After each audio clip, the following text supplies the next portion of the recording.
జనరల్‌గా పెళ్ళికి ముందు జాతకాలు ఎంతవరకు కలిసాయో చూస్తాము. మరి మైండ్ సెట్ కంపాటబిలిటీ ఎంతవరకు సెట్ అయ్యాయో ఎప్పుడైనా చూసుకున్నారా? చాలా రేర్‌గా కదా! మరి మీరేమనుకుంటున్నారు పెళ్ళికి అన్నిటికన్నా ఏది ముఖ్యమని? ప్రీ వెడ్డింగ్ షూటా? Pre marital కౌన్సెలింగా?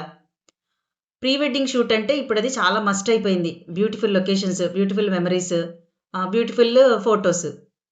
దీనివల్ల మనకి ఒక గ్రాండ్ అకేషన్ మాత్రమే ఉంటుంది. ప్రీ వెడ్డింగ్ షూట్‌లో మీకు ఫోటోస్ దొరకచ్చు. కానీ ప్రీ మ్యారిటల్ కౌన్సెలింగ్‌లో క్లారిటీ వస్తుంది.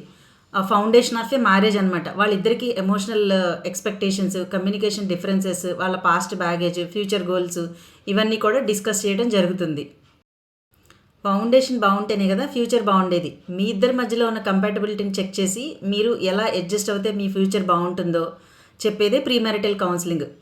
Pre wedding shoot is a celebration. Pre marital counselling is a preparation. So మీరు మీకు కొంచెం టైం ఇన్వెస్ట్ చేసి ప్రీ మ్యారిటల్ కౌన్సెలింగ్ పెట్టారంటే మీ ఫ్యూచర్ అండర్స్టాండింగ్ చాలా బాగుంటుంది.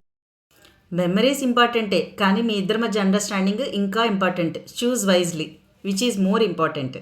Thank you. Follow for more psychological updates.